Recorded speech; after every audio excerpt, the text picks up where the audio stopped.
Presiden Joko Widodo memerintahkan para Menteri Kabinet Indonesia Maju tetap di Jakarta dan tidak ke Solo untuk melayat Ibunda Jokowi yang meninggal dunia pada Rabu 25 Maret 2020.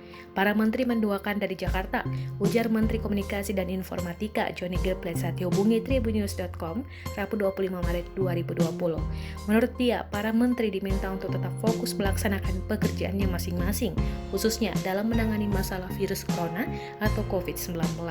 Hal yang sama juga dibenarkan oleh juru bicara Presiden Fajrul Rahman setelah menerima pesan dari Menteri Sekretaris Negara Pratikno Sudjatmi Notomiharjo menghembuskan napas terakhirnya di Rumah Sakit TNI Slamet Riyadi, Surakarta pada Rabu 25 Maret 2020.